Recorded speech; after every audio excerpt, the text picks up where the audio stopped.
এই মেয়েটা শুধু ভালো রান্না করতে চেয়েছিল, কিন্তু সে জানতো না ধনীদের জন্য রান্না করতে গেলে মানুষকে শুধু খাবার না, নিজের আত্মাও বিক্রি করতে হয়।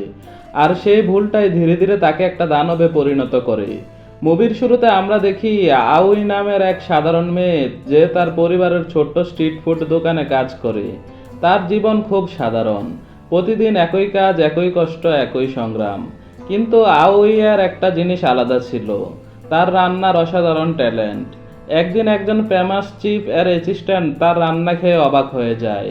তারপর আউই একটা ইনভাইটেশন পায় থাইল্যান্ডের সবচেয়ে এলিট কুকিং টিম হাঙ্গারে যোগ দেওয়ার জন্য। আউই যখন প্রথম হাঙ্গার কিচেনে যায়, সে পুরোপুরি শকড হয়ে যায়। এটা কোনো নর্মাল কিচেন না, এখানে সবাই মিলিটারির মতো কাজ করে। এক সেকেন্ড দেরি করলেও পানিশমেন্ট। আর পুরো টিমকে কন্ট্রোল করে এক ভয়ঙ্কর মানুষ, যার নাম চিপ পল। সে শুধু ফেমাস না, সে পাওয়ারফুল। রিচ পিপল তাকে গডের মতো ট্রিট করে। চিপ পল প্রথম থেকেই আউইকে হিউমিলিয়েটিং ভাবে টেস্ট করতে থাকে, কারণ তার বিশ্বাস গ্রেট কুকিং তৈরি হয় পেইন থেকে। ধীরে ধীরে আউই বুঝতে পারে এই ওয়ার্ল্ড শুধু ফুড নিয়ে না, এটা পাওয়ার নিয়ে। চিপ পল বলে রিচ পিপল খাবার খেতে আসে না, তারা আসে নিজেদের সুপারিয়রিটি ফিল করাতে।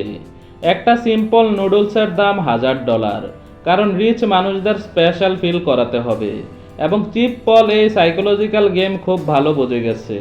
সে মানুষের হাঙ্গার ব্যবহার করে, কিন্তু সেটা খাবারের হাঙ্গার না, স্ট্যাটাসের হাঙ্গার, পাওয়ারের হাঙ্গার, অ্যাটেনশনের হাঙ্গার। একদিন হাঙ্গার টিমকে $1 বিলিয়নারের প্রাইভেট পার্টিতে রান্না করতে ডাকা হয়। এখানে আউই প্রথমবার রিচ সোসাইটির ডার্ক সাইড দেখে। সবাই এক্সপেন্সিভ পোশাক পরে আছে, হাসছে, পার্টি করছে, কিন্তু কিচেনের ভিতরে ওয়ার্কাররা প্রায় যুদ্ধ করছে। একটা ছোট মিস্টেক পুরো টিমের উপর চিৎকার এনে দেয়। চিপ পল কন্টিনিউয়াসলি সবাইকে ইনসাল্ট করে, কিন্তু অদ্ভুত ব্যাপার হলো কেউ তাকে অপোজ করে না, কারণ সবাই তার সাকসেস চায়। ধীরে ধীরে আউই নিজেও বদলাতে শুরু করে। সে বুঝতে পারে নর্মাল জীবন থেকে বের হতে হলে তাকে রুথলেস হতে হবে। এখন সে ফ্যামিলি রেস্টুরেন্টকে এম্বারেসিং ভাবতে শুরু করে। তার পার্সোনালিটি কোল্ড হয়ে যায়। আগে যেই মেয়ে ফ্যামিলিয়ার সাথে হাসতো, এখন সে শুধু সাকসেস নিয়ে ভাবে। আর চিপ পল ঠিক এটাই চেয়েছিল। সে আউইকে নিজের মতো বানাচ্ছিল। মুভিতে সবচেয়ে ডিস্টার্বিং পার্ট আসে যখন হাঙ্গার টিম একটা হান্টিং ইভেন্টে যায়। এখানে রিচ মানুষরা অ্যানিম্যাল হান্ট করে এন্টারটেনমেন্টের জন্য, আর চিপ পল তাদের জন্য লাক্সারি ফুড বানায়। এই সিন দেখায় রিচ সোসাইটি কতটা ডিসকানেক্টেড হয়ে গেছে নর্মাল মানুষের লাইফ থেকে। তাদের কাছে সব কিছু একটা game, pain, death, even food, সব কিছু স্ট্যাটাস সিম্বল। একটা সময় পর আউই হাঙ্গার টিম থেকে আলাদা হয়ে যায়। কিছুদিনের মধ্যেই আউই সোশ্যাল মিডিয়াতে ফেমাস হয়ে যায়। পিপল তাকে রেসিং স্টার বলতে শুরু করে। এখন brands, TV show, rich client সবাই তাকে চায়। কিন্তু সাকসেসের সাথে সাথে তার ইগো বাড়তে থাকে। সে স্লোলি চিপ পলের মতো বিহেভ করতে শুরু করে। এবং এখানেই মুভি একটা ডেঞ্জারাস মেসেজ দেয়, পাওয়ার মানুষকে বদলে দেয়। এক সময় আউই নিজের ফ্যামিলি রেস্টুরেন্টে ফিরে আসে, কিন্তু এখন সে আগের মতো ফিল করে না। তার সিম্পল ফুড বোরিং লাগে, কারণ লাক্সারি ওয়ার্ল্ড তাকে কমপ্লিটলি চেঞ্জ করে ফেলেছে।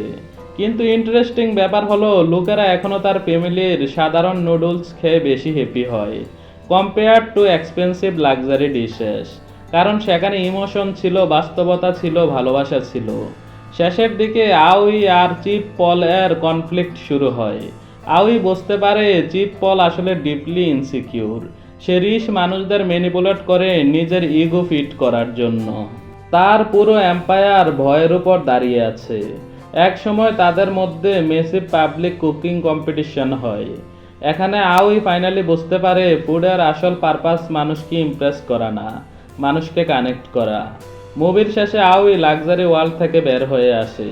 সে আবার সিম্পল কুকিংয়ে ফিরে যায়, কারণ সে বুঝে গেছে সাকসেস যদি মানুষকে নিজের হিউম্যানিটি হারাতে বাধ্য করে, তাহলে সেই সাকসেসের কোনো ভ্যালু নেই।